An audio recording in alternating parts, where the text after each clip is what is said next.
boa tarde, mais uma vez. Esperemos nós que o almoço para quem de Cascalho, que foi quase toda a gente, tenha corrido bem.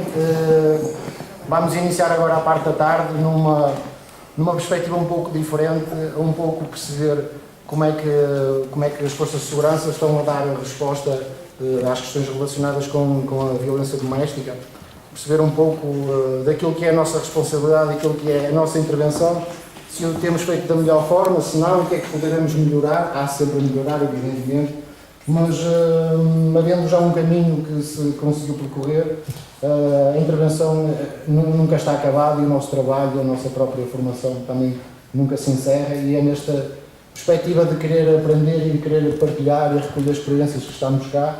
E para falar desta temática convidamos então a Carla Ferreira da APAV, a técnica da APAV neste momento. Terá a sua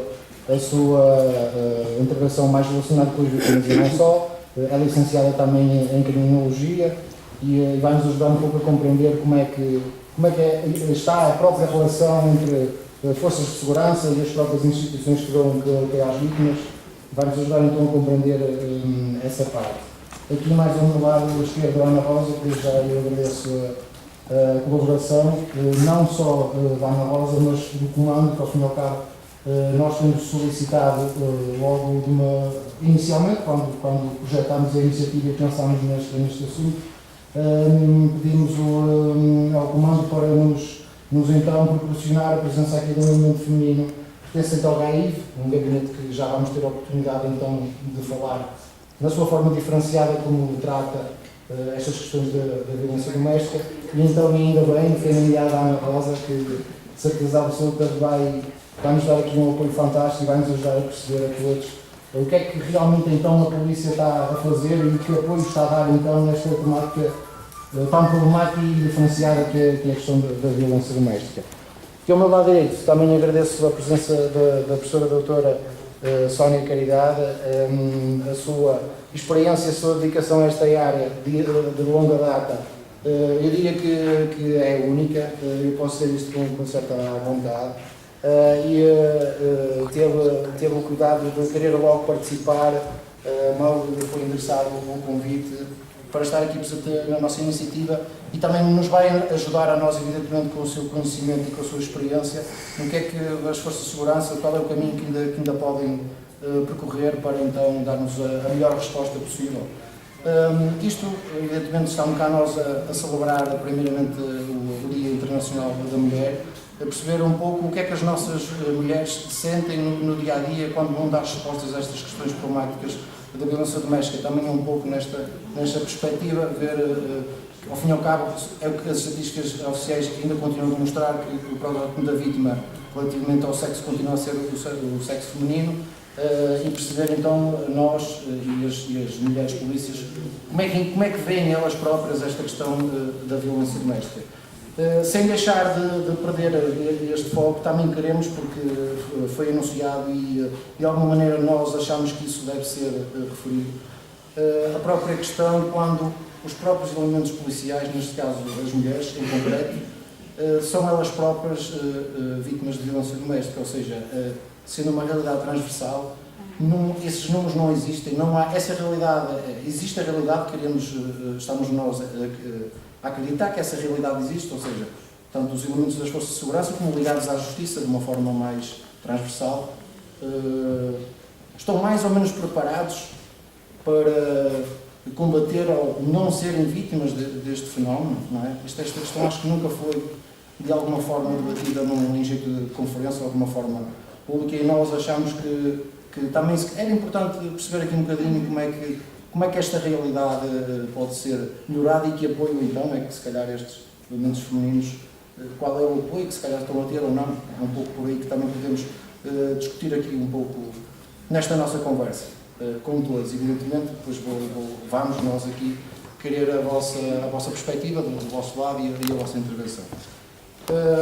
Eu começaria então aqui pela Sónia Caridade, se me permite, com a sua experiência de uma forma sintética, se pudesse então definir como é que está a violência doméstica em Portugal e como é que tem sido a resposta então a esse mesmo fenómeno, neste caso de uma forma transversal.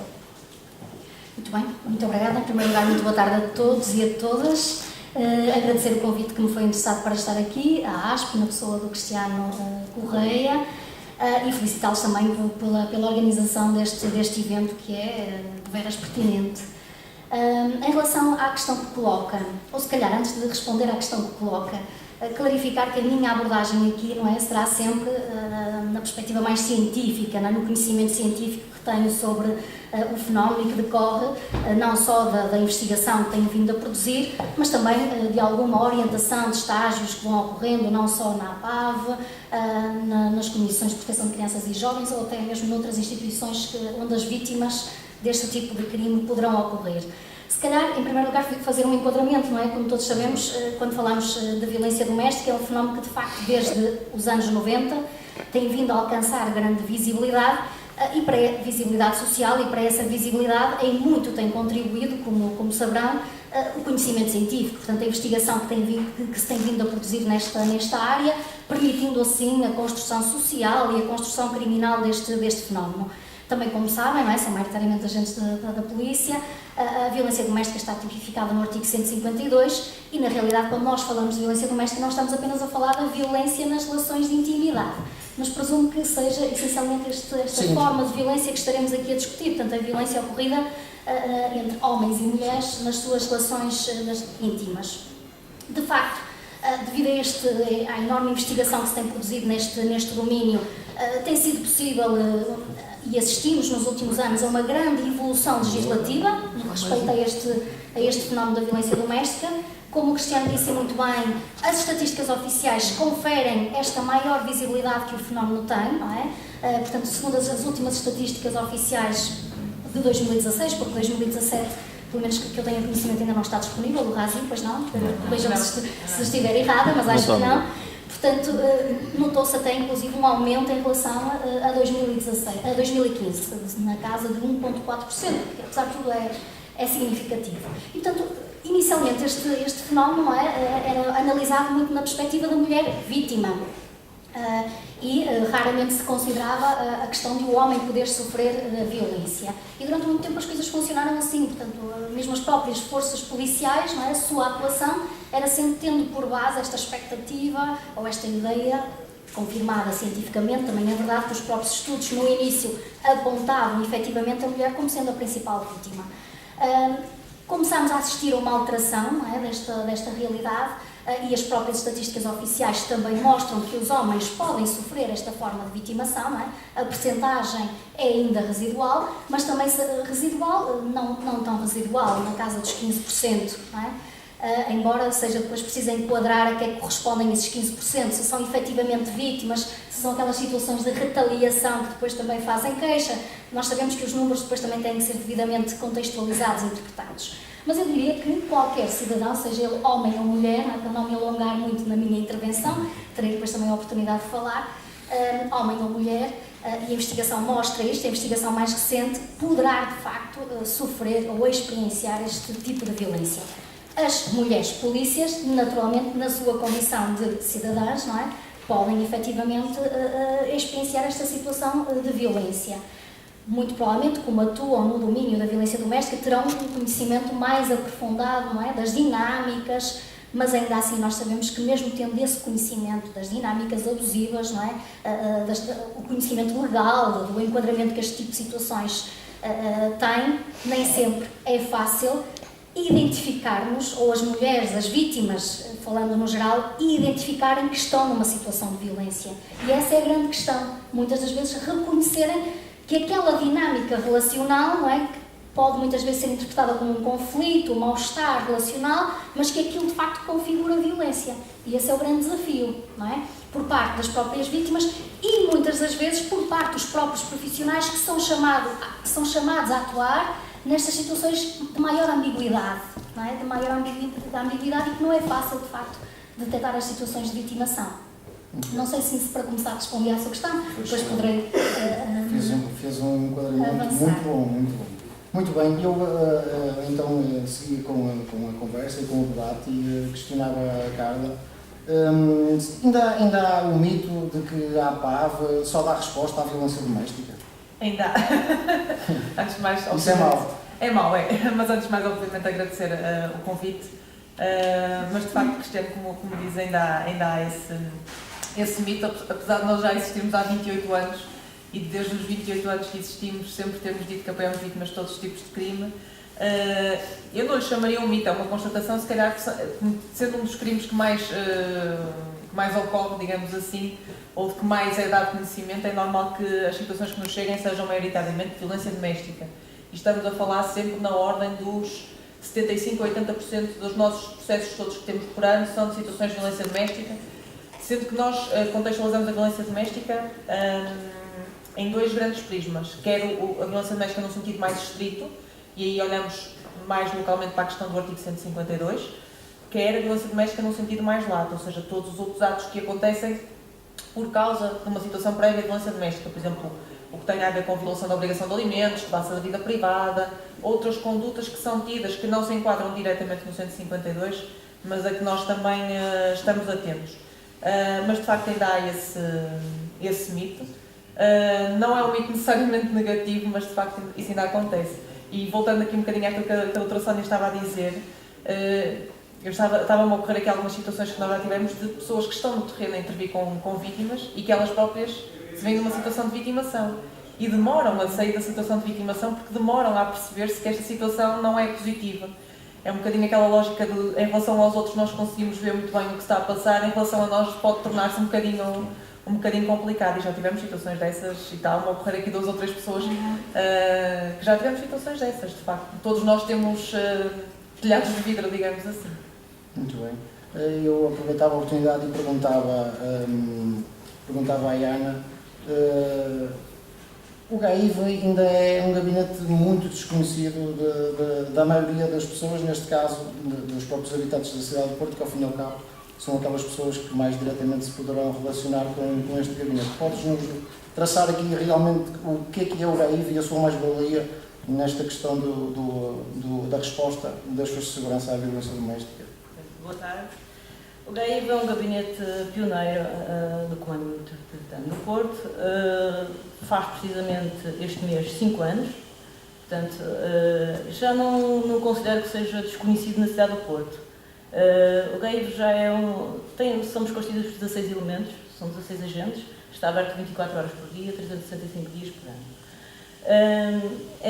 Dá resposta no ato da denúncia, faz a recepção da denúncia, o acompanhamento pós-denúncia, de crimes de violência doméstica na intimidade, ou seja, não nos regimos só pela violência doméstica em si, mas todo o crime de vítimas extremamente vulneráveis. Nesse sentido, e claro, trabalhamos em parcerias com a APAV, com o ACES, com a CPCJ e com uma quantidade de rede que só faz sentido. Estamos aqui a falar de um crime de intimidade em que só faz sentido se nós trabalharmos em rede em prol da vítima. E isso sim, o Comando Metropolitano de Porto teve, digamos, esse ato empreendedor da criação do GAIV, numa altura em que a conjuntura económica não era mais favorável, e então rentabilizou meios humanos e materiais, centralizando o GAIV onde está, ou seja, tentando pôr numa situação em que fosse de fácil acesso e central na cidade do Porto, em que todas as situações de violência doméstica da cidade do Porto fossem encaminhadas para o GAIV, ou então o GAIV desloca-se às situações de residência. Portanto, não é um gabinete fechado em que os elementos estão lá. Não. Os elementos vão à rua e vão em loco à situação, até fazemos parcerias com a APAV e outras instituições em que eles nos chamam e nós vamos, efetivamente, a receber as denúncias no gabinete da APAV quando haja assim a necessidade. Cada caso é um caso, dependente das situações, isto é avaliado pelos elementos que lá estão e com as técnicas que também e muito nos ajudam. Aqui, o mais importante, e se calhar podíamos dizer sorte ou não, mas estamos a falar que a cidade do Porto é a segunda cidade maior e o trabalho do GAIV será sorte, mas o facto é que não temos nenhuma vítima mortal na cidade do Porto. Isto aqui alguns podem pensar que é sorte, mas se calhar temos aqui um trabalho por trás. Está certo que o caminho faz-se caminhando, temos muita coisa para fazer, mas acho que estamos no bom sentido. Eu não estou na parte académica, estou na parte prática, em que a situação em si, muitas vezes nós, polícias, e agora falando da própria instituição, de alguns elementos, vem o gay de um bocadinho, não dão resposta, ou seja, não conseguimos dar resposta a todas as situações, mas nós, neste momento, os nossos números são um bocadinho diferentes dos números que apresentam aqui. Por exemplo, a nível de denúncias, estamos quase, não posso trazer aqui os números de cor, mas está quase ela por ela em relação aos anos anteriores. E a nível, o que difere mais ou menos das vossas estatísticas é o sexo. Nós não temos assim temos uma diferença significativa entre homens e mulheres, temos as vítimas maioritariamente são mulheres, mas já temos um número bastante elevado de sexo masculino, vítimas de sexo masculino. Isto também, podemos ver os números como temos que estar atentos às problemáticas sociais que alteraram, LGBT, portanto, e o facto do gabinete ser privado faz com que essa mesma comunidade se aproxime e façam essas denúncias. Se calhar temos essa particularidade, e daí a diferença dos números em relação aos vossos números. Portanto, e na violência de namoro, por exemplo, vou dar outro exemplo, se calhar está ela por ela. Entre as vítimas de sexo masculino e sexo feminino seriam muito equiparadas. Portanto, serem as agressoras e os agressores estão quase 50-50, mas não diria isso, mas 45-50 e picos. Portanto, os nossos números são diferentes dos números de toda a comunidade. Mais alguma pergunta que querias fazer? Não. É lá que eu também não quero falar demasiado. Não, mas nós, quando estiveres, nunca estás, também estou cá a fazer alguma coisa. Mas relativamente ao GAIV, então, o que é que realmente, qual foi a mais-valia para nós todos percebermos, onde é que o GAIV realmente se diferencia relativamente ao serviço de esquadra normal e ao serviço, portanto, dos policiamentos de proximidade, não é? Que as próprias esquadras já têm. Ou seja, qual é aqui a inovação ou a mais-valia deste gabinete que se diferencia então do apoio no dia-a-dia normal que as próprias esquadras vão dando? Temos que falar a formação. A formação dos elementos policiais é uma formação contínua, de parceria, portanto temos formação contínua com parceiros extra-polícias para também percebermos o trabalho deles e eles perceberem o nosso trabalho, para também evitarmos a revitimação secundária, ou seja, ninguém passar, ou seja, não fazer o trabalho de um técnico social, porque temos que saber, nós somos polícias, temos uma função muito específica que é a recepção da denúncia, não nos podemos nunca na vida pensar que nós somos coadjuvadores do Ministério Público e trabalhamos para eles. Não podemos pôr em causa a parte do apoio psicológico que essas vítimas necessitam e às vezes podemos extravagar um bocadinho mais a nossa atuação. Mas daí a necessidade, efetivamente, de trabalhar com eles e perceber. A formação é extremamente importante e a continuidade da formação, ou seja, estamos a falar de pessoas, estamos a falar de sociedade que estão em constante mutação. E nós temos que continuar, e mesmo que a gente vá atrás, ou seja, nunca caminhamos à frente da criminalidade, temos de estar sempre, continuamente na formação. A motivação dos agentes e sem dúvida, o apoio que a instituição da PSP tem dado. E isso temos que prevalecer, que temos tido apoios e são bons, são poucos, se calhar queremos sempre mais, nós não estamos satisfeitos. Muito bem. Penso que podemos interagir. Não se importa. Não, porque a gente, não é? A Rosa introduziu aqui uma questão, duas questões que eu gostaria de discutir sem passarmos em branco. Uma delas é a questão dos dados que revelou em relação à violência no namoro. Só dizer que a minha tese de doutoramento foi precisamente na área da violência no namoro, foi um dos primeiros estudos desenvolvidos em Portugal e que serviu depois de apoio à CIG para o lançamento da primeira campanha sobre violência no namoro. E, portanto, despertou-me o facto de ter dito que tanto rapazes como raparigas, ou homens como mulheres envolvidos em relações de namoro, procuram o vosso gabinete para denunciar este tipo de situações. E de facto aquilo que nós sabemos em matéria de violência no namoro, especificamente comparando com a violência conjugal, a violência marital, em que há um vínculo mais formal, digamos assim, em matéria de género, a investigação mostra, e o meu estudo também confirmou, que não há esta diferenciação em termos de quem é a vítima, ou seja, de serem só as mulheres vítimas e só os rapazes ofensores. Não, de facto, a grande maioria dos estudos comprova que no âmbito das relações de namoro a violência tende a ser recíproca, não é?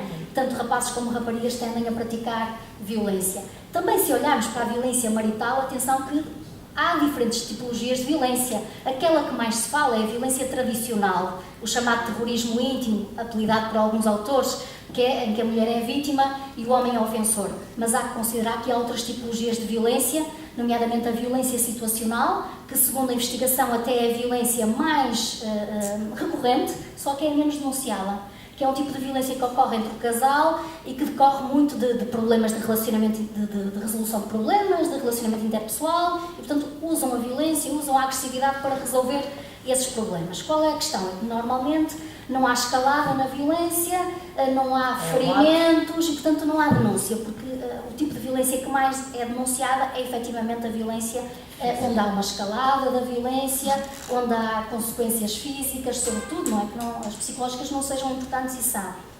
E depois há a chamada resistência violenta, que é quando a vítima resiste à violência de que há algo, não é? E muitas vezes pode culminar numa situação de homicídio. Portanto, se calhar fazer esta clarificação que há estas dinâmicas diferentes entre a violência no namoro e a dita violência marital, violência conjugal. Depois, uma outra coisa que disse que gostaria de comentar é aquilo que referiu o nosso gabinete, não é? O vosso gabinete colabora com outras instituições e as próprias vítimas sabem, não é? Ou é divulgado junto das potenciais vítimas, da população, melhor dizendo, não é? Do tipo de resposta que vocês dão. E eu acho que isso é que é o cerne da questão. É o que faz a diferença. A meu ver, também respondendo à questão do Cristiano, é o que faz a diferença. Que o grande problema, muitas das vezes, as vítimas, e sobretudo as vítimas de violência no namoro, não procuram a APAV, se me permite, por acharem que a APAV é um organismo que dá apoio às vítimas adultas, às vítimas envolvidas na violência marital. Portanto, desconhecem que a APAV também pode responder a este tipo de situações. Ou não recorrem à GNR ou outras forças de segurança por acharem que eles de facto não vão ajudar, ou por temerem a inação policial face à situação em que estão envolvidas. E eu acho que é aí que de facto temos que destacar as forças de segurança, as entidades, o dito sistema de controle formal, não é? De facto mostrar-se responsivo e atento às necessidades das vítimas. Porque também é verdade que há estudos internacionais e alguns portugueses, nomeadamente um estudo desenvolvido pela colega da Universidade de Minho, a professora Ana Sani, em que foram inquiridas vítimas para tentar perceber se o sistema criminal, judicial, era sensível às suas necessidades, e a grande conclusão foi que, efetivamente, na maioria das situações, eu estou a falar no sistema em si, não estou a particularizar, elas sentem que não, que o próprio sistema criminal não é devidamente responsivo, sensível àquelas que são as suas necessidades primárias, não é? Básicas. E, portanto, não poderia deixar de destacar que eu concordo plenamente com si, acho que a estratégia tem que ser essa, não é? Isso me permitem agora também já, provavelmente já fugir um bocadinho, mas sobre aquilo que a gente Ana Rosa estava a dizer, eu acho que além da formação contínua e além do espaço, que é de facto um espaço privilegiado que o GAIV tem,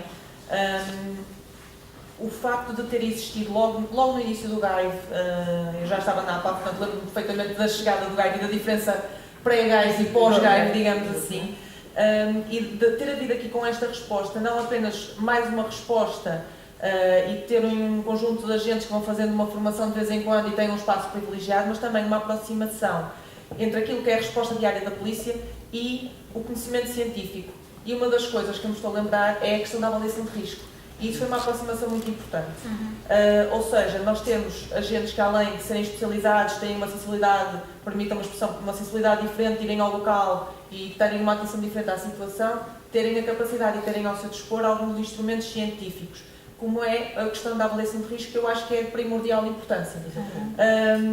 Porque, e voltando à questão, que já falou a doutora Sónia, sobre a questão da percepção das vítimas sobre a resposta do sistema, a APAV costuma ter assim aqui um chavão que é: o tempo das vítimas não é o tempo do sistema. E o tempo das vítimas é um tempo em que as pessoas precisam de ver respostas, de verem coisas a acontecer. e depois o sistema aparentemente, ou de facto, efetivamente, demora, tardam as respostas. E depois mecanismos como este, que está no GAIV e que já está também a chegar a outros locais, creio que não vou dizer nenhuma asneira com a questão do espaço Júlio em Lisboa, todo este conjunto de mecanismos que aproximam quer as polícias das populações, quer as polícias do sistema, de uma maneira até mais construtiva, até mais científica, são completamente importantes e completamente fundamentais para que a resposta e a percepção das vítimas comece a tender a ter uma avaliação diferente e para que a ação seja cada vez mais eficaz, mais direcionada e mais assertiva, se me permitem a expressão, quando se trata da resposta a estas questões. Sem dúvida, a avaliação do risco foi algo que mudou. Mudou da evolução a nível da violência doméstica e facilitou-nos um bocadinho também a vida. Nós